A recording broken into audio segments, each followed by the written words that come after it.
So on March 1st, a Bitcoin address that's connected to one of these hacker groups received 350 Bitcoins. And that's close to, right around 22 million. And 2 days later, someone saying that they were affiliated with this hacker group said that they got cheated out of their portion of the ransom that was paid.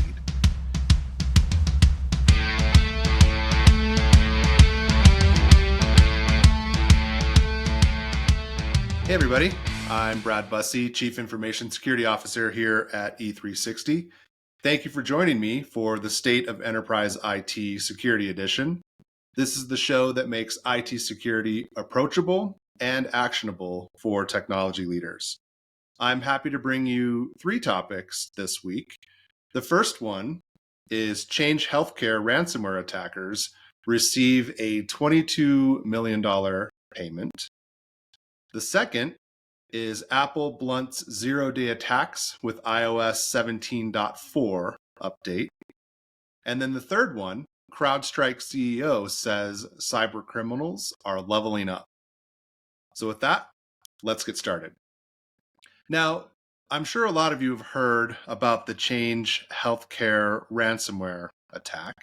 Some of you may have heard that there was a payment made in the tune of 22 million. And when you break it down, the ransomware attack targeted Change Healthcare. And I would say it's probably been one of the most disruptive in years. The main reason is that it's crippled pharmacies across the US. And some of those have been in hospitals. And it's really led to a lot of snags in delivering prescription drugs nationwide. And this has been going on for 10 plus days, and it's still going on. Now, what's interesting, and the reason I bring this up, is there's actually been a dispute in the criminal underground on who actually got paid from the hacker group behind this. Now, I don't ever like to talk about who the hacker groups are because it's almost like you say their name and you give them some power. So I'll just leave it as there's a well-known hacker group. You could look it up. And there was a $22 million transaction that looked very much like a large ransom payment. Now, there are security research firms and threat intel firms that are monitoring and looking for large Bitcoin transfers. So on March 1st, a Bitcoin address that's connected to one of these hacker groups received 350 Bitcoins. And that's close to, right around 22 million. And 2 days later, someone saying that they were affiliated with this hacker group said that they got cheated out of their portion of the ransom that was paid. And so now there's some infighting in this hacker group on who got paid. And I find it interesting that one of these people or peoples are upset about it. You're robbing people, and now you're sad that you didn't get your cut. And I guess, what do you expect from criminals? So I also want to take a look at this from the standpoint of a large transaction like this, and what does it say? And you heard me talk about this on a previous podcast.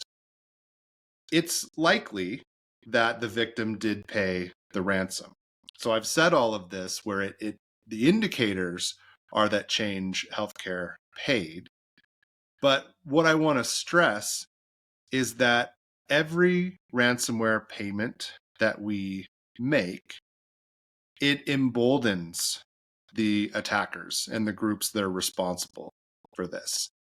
And what it also does is encourages other attackers to do the same thing.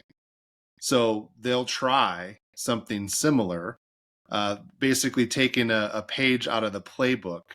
And the fear is that they're going to attack other healthcare services that patients depend on in the same or similar ways. Now, with ransomware gangs, nothing is super known or predictable, but what we found is they are acting relatively predictable in the fact that they see something as lucrative, they're going to attack it, and they're going to do it over and over again. And consider this a bit of a warning because of one pretty important piece of information. So, in going through how this attacker breached the the healthcare provider, what we've learned is that there were 28 other companies that have appeared on a dark website, and it's a site that's typically used to extort victims. And it's not just Change Healthcare that showed up there, it's like 28 other companies that are affiliated. The site that this was on, it looks like it's offline now. And then there was another one that has a government seizure notice on it. But what's interesting is when you examine the notice, it's actually an exact duplicate of the one that this hacker group got last year for a different attack when the government did take down one of their sites.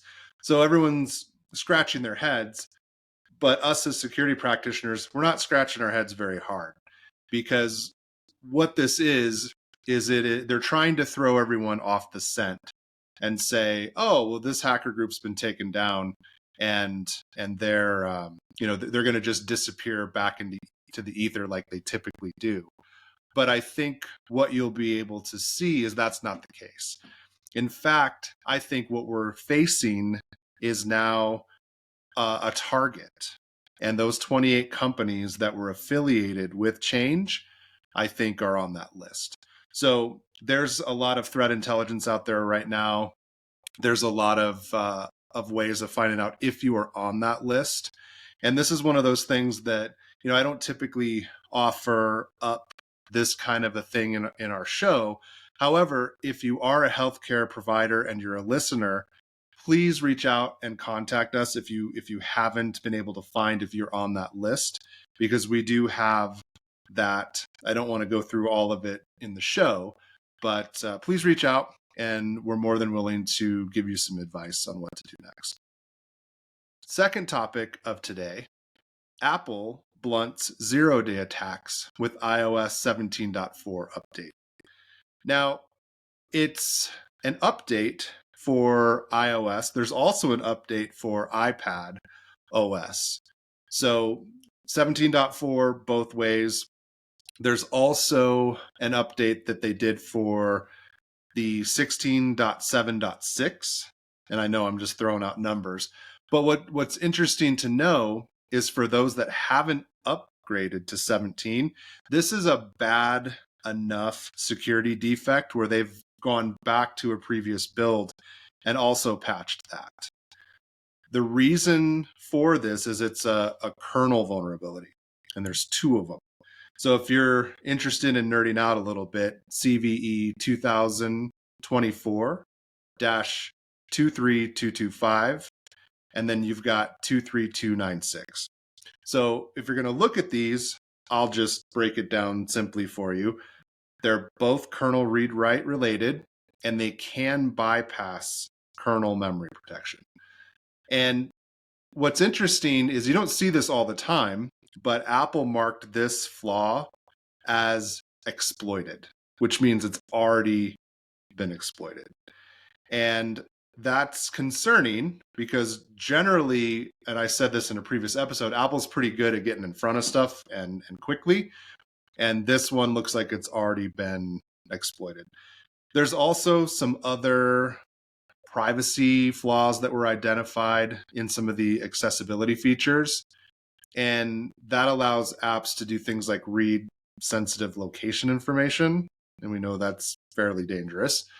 And then there's a Safari private browsing bug and some locked private browsing capabilities, things like that.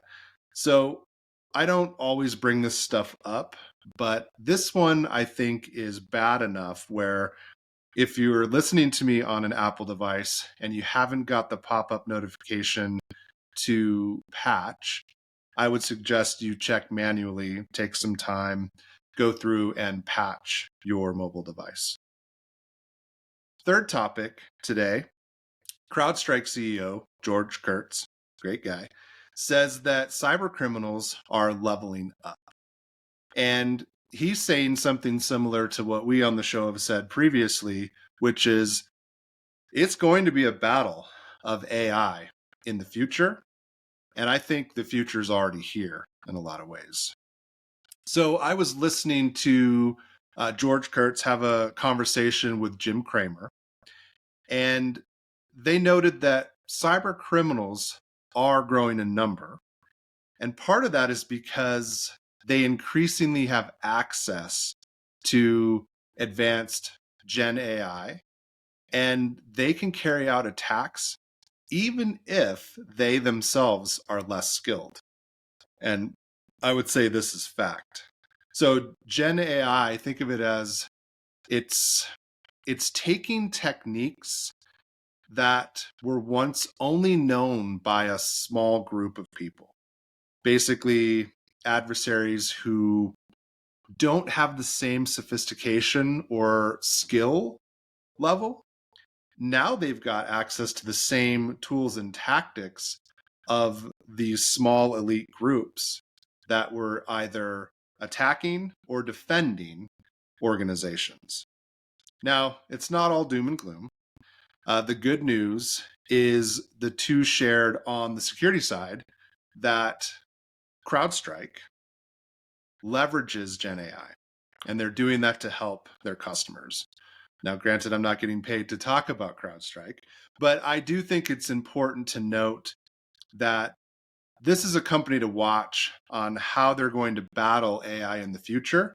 And the only way to battle AI is with AI, in my mind. So we've talked before about augmented intelligence, and we're still in that phase, but eventually we're going to be in full-blown like AI, artificial intelligence, kind of doing its own thing. And I think we're eventually going to have companies that have their own AIs, and those 2, 3, 4, however many they are going to be exchanging information between each other. And we're just going to skip the human entirely. So more to discuss around that, but let me stay on topic here. So in this conversation, the two really hit on cybercrime being more active than ever. And I think a lot of companies are getting frustrated with legacy tech that requires them to think of it as like a band-aid of different technologies and platforms, throwing in middleware, APIs that don't truly talk to each other, having to stand up a syslog server to basically feed first and then go to your SIM. Things that are just counterintuitive, and think of it as like technology debt and drag. And it just makes it harder to do. And we're trying to make things more simple. And I like that George, he goes into that. He says that, this is really why it's important for companies to create something that has a single, and he says it, more simple platform that can stop breaches and really plug in new capabilities and do that seamlessly. That's why we're definitely in this stage of platforms as opposed to nothing but best of breed. Do I think best of breed makes sense in certain areas? Absolutely. But I think platforms are here to stay. And if you look at what a lot of the large players out there, Palo Alto, Microsoft, CrowdStrike, Fortinet, Google, what are they all doing? They're starting to really move towards platforms. And one of the interesting things I found from the conversation is that the CrowdStrike CEO, Mr. Kurtz, he cautioned businesses against using inexpensive cybersecurity programs or leaning on policy and procedure with weaker tool sets. And I call this being a paper tiger. So essentially, passing any of the certifications or basically saying, you are NIST 853 R5 compliant. And why is that? Oh, well, we've got all this documentation. But then you look at the tooling and it's minimally effective. So he's cautioning against that. And as someone coming from an organization that, people can look at a platform and say, that's not exactly a cheap solution. And he's saying that's actually a good thing. So I think what really resonated with me from the conversation is about cheap or free cybersecurity. People may try to buy something. They may think it's cheaper. It's not. Free definitely isn't free. And strongly feel that you get what you pay for. And in this particular case, you're talking about customers that maybe have had an incident. They had some kind of an issue. And more importantly, they had technology that they couldn't deploy. And in a lot of cases, they couldn't operate. So if you're going to visualize this, this is something that I first saw back when I just started in technology. I'm not going to tell you how long ago that was. It wasn't that long ago. But I got to see this triangle. And on each side, it talked about good on one side, cheap on the other, and then fast on the other. And I remember distinctly that there were 4 words at the bottom, and you can only pick 2. And I have found in my career that is a very true statement. And I think that is what the conversation ultimately ended up with in George having that conversation with Jim Cramer. So with that, thank you for tuning in, and I will talk to you next episode.